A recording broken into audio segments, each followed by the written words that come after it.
You're fast.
Nicely done.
Move along, stranger.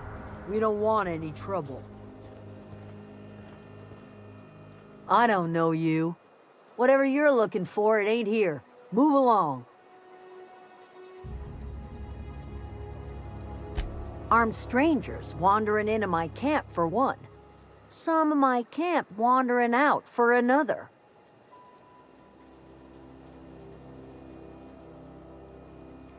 You want to try standing outside in the heat, keeping your sights open for the next Marauder raid? No, I'm sorry. That was unworthy of me. Lady named Zoe went missing some nights ago. Just up and vanished without a trace. Now I'm pacing around wondering if Marauders got to her.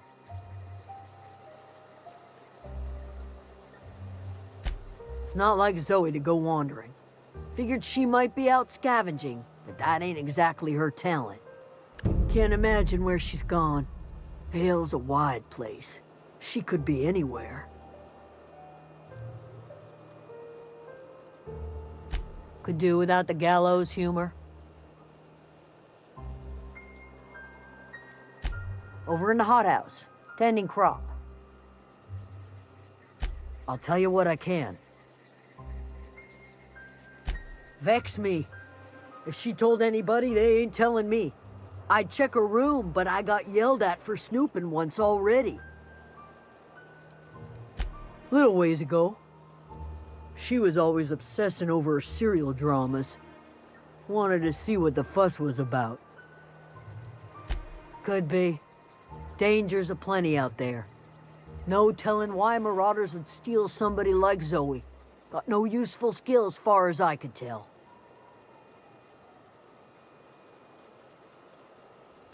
Marauder gang just moved into the districts a little ways east. Their numbers are growing. Gotta come from somewhere. Well enough to know we never got on. Zoe and Stefan were close. If anybody knows the workings of her mind, he does. She was lazy and thoughtless, but she's still one of our own. What is it?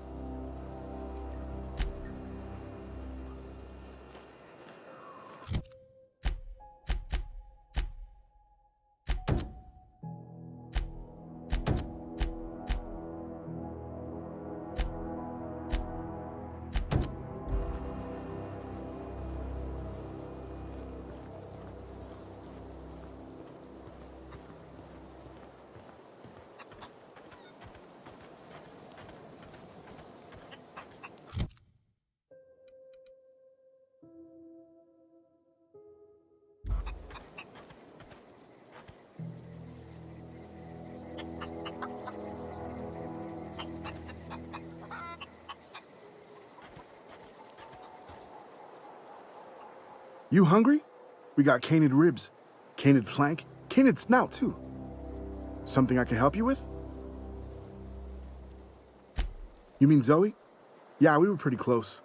Not like her to go loping off. Zoe and I were gonna watch the serials, as is our custom. She never turned up. I looked around, but she was nowhere to be found. You sound like some type of corporate fixer asking all these questions. Zoe was always obsessed with this serial, Masked Marketeer. A scion of Byzantium turns to banditry and teaches his marauder companions the wisdom of free market economics. Shame she up and vanished when she did. I had a surprise lined up for her. Can't say I recall Zoe ever acting strange. Well, except for her habit of writing things down on scraps of paper. She called it journaling, but I think it's just plain odd. The other day, I got my hands on a genuine copy of the latest Masked Marketeer. I was gonna surprise Zoe with it, but she was gone the next day. Hey, I got time.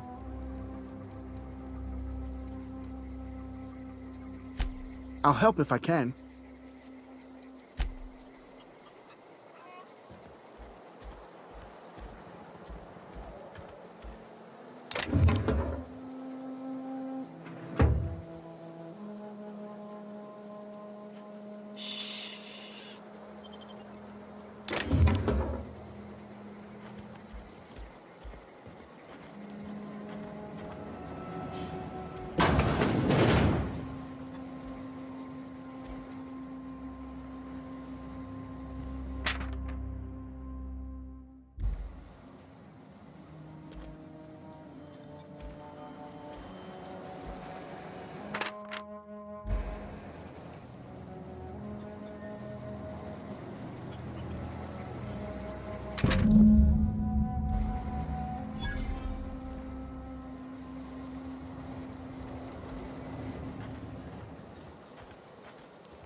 If you're hungry, there's meat turning on the spit outside.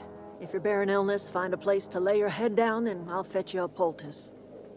Whatever your troubles with Edgewater, leave them at the gates and be welcomed here. Any questions, dear? I have been called that, among other things. Green Thumb, grandmother, the strange old lady who keeps flowers. But yes, Adelaide will do just fine.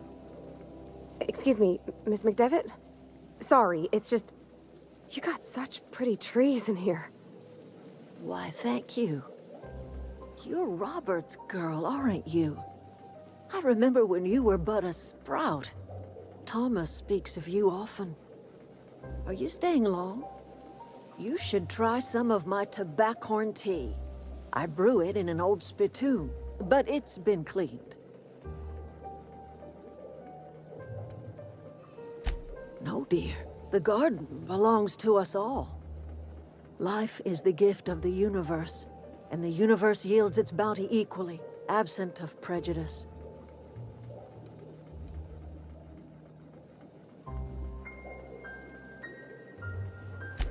The soil around the Vale went sour years ago, but I found a way to sweeten it back up. The secret recipe is a little bit of elbow grease, a dash of love, and a heaping pile of special fertilizer. A home for anyone who's ever turned their backs on Edgewater. A home for those of us with nowhere left to go and nothing to lose. So, like the spores of the puffball, cast on the wind and alighting on fresh soil, we put down new roots. It is an unpleasant story, dear. But the short of it is that sometimes one wakes up and realizes the place that was once her home for much of her life has changed. The home in which we spent our lives has left us behind, and so we must move on. And that is as much as I will say on the subject. Reed Thompson, you here on behalf of that cold-eyed reptile? Let's hear it. What's Reed's idea of peace, then?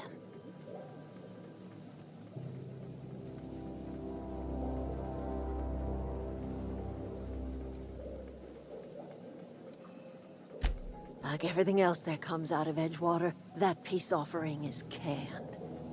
I and my own are living just fine out here by ourselves.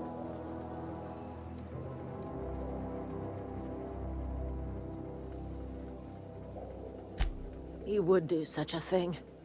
The question is, why would you agree to his plans?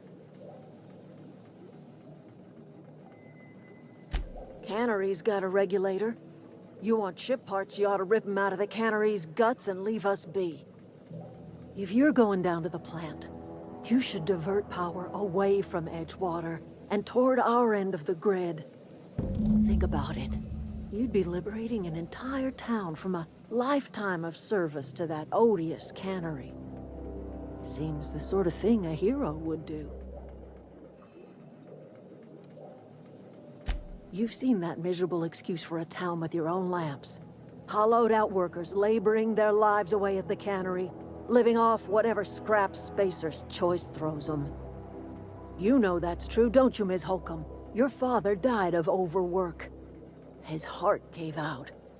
He was tired all the time, sure, but he was old, ma'am, and he raised me all by his lonesome. Look what they did to this child. Lost her family to the company, and still she defends them.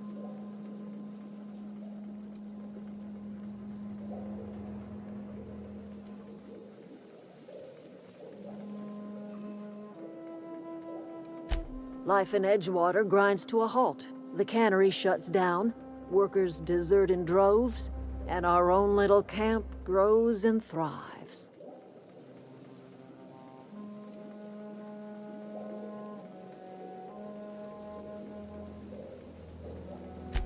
You bring power to Reed's town and you'll be killing us. Reed knows it. He's counting on it. I trust you will listen to your conscience.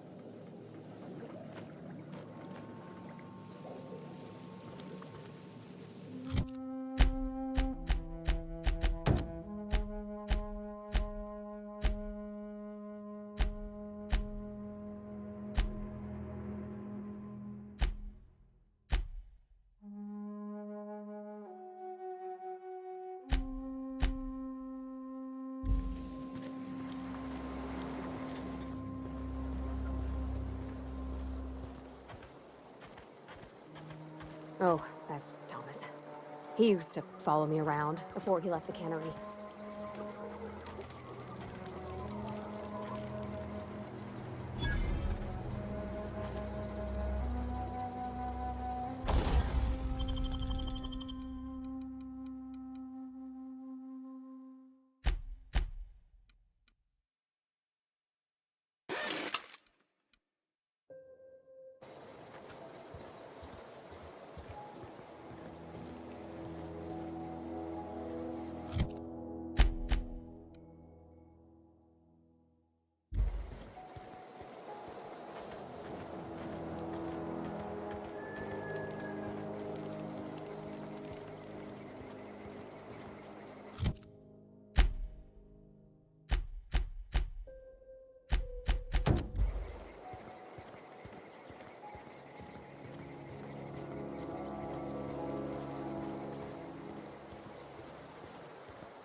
Get ready!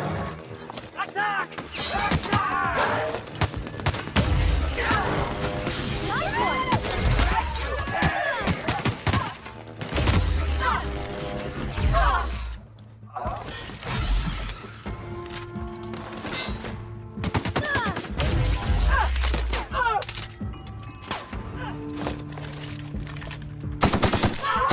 Everyone all right?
I don't know anybody who ever came out this far.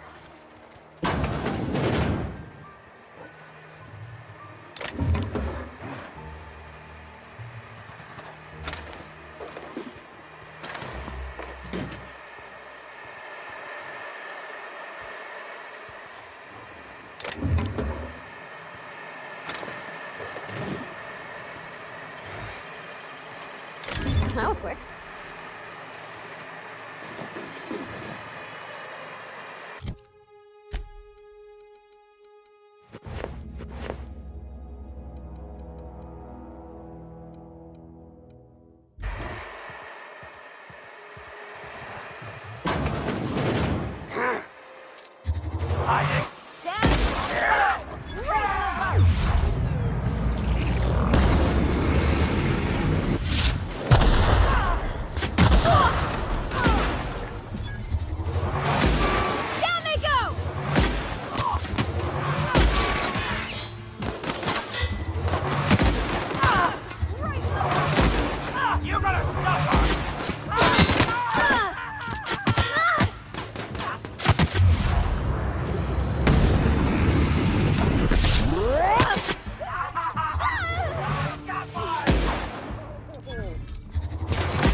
Huh? That's on account of how I never met her. I don't rightly know. She was in another division of the Spacer's Choice family. She worked in the Vale a few months, sorting the cannery computers. Her contract said any kids she had, expected or not, belonged to her office from the time of conception. So when I was born, I got sent here.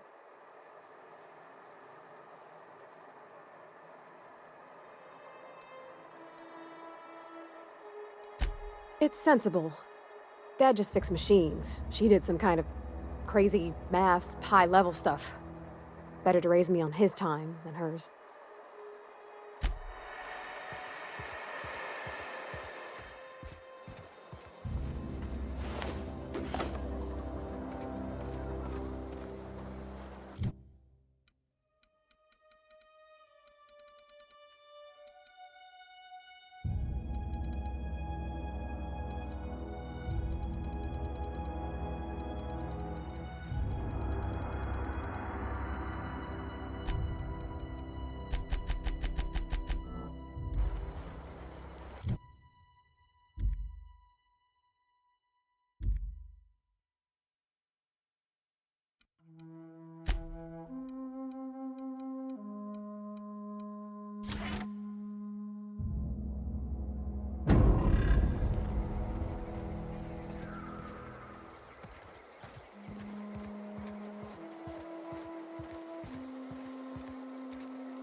Wow, you crossed them all off, like some sort of heroic accountant running down a list.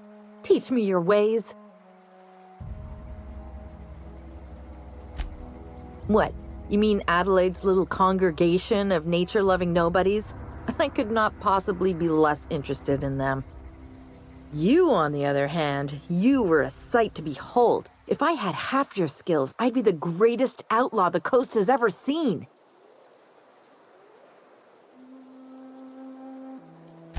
I'm great at clarifying. No. I insinuated myself into their company, see? And they didn't seem to mind one whit. I may have bartered them a few boxes of Adrena time, but yeah, I'm sure that's got nothing to do with it. I don't know. The vital processes that constitute the miracle of life are mysterious and unknowable. Oh, you mean around these guys? The Marauders wouldn't hurt me. They love me. I'm practically their queen. Yeah, must be my natural charisma. I got kicked out of Edgewater on account of falling sick with plague and stealing some medicine to treat myself. I'd heard some outlaws set up camp in the botanical labs. I decided to throw in with them, seeing as I always wanted to be an outlaw myself. Instead, what do I find? But a bunch of former workers camped out around a greenhouse. I couldn't just go back to the cannery, so I was stuck with them. I've got all the time in Halcyon. Why? Adelaide wants me back on garden duty or something? Thanks, but I'm not going anywhere. This is where I belong.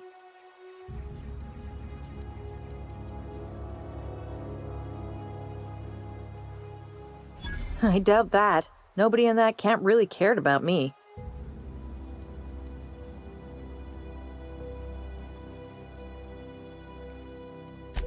Yeah, I suppose you're right. Also, he could carry on a conversation, unlike these hooligans. I'll take my stuff and head on back, I suppose. Grace is going to be glaring knives at me, so I've got that to look forward to.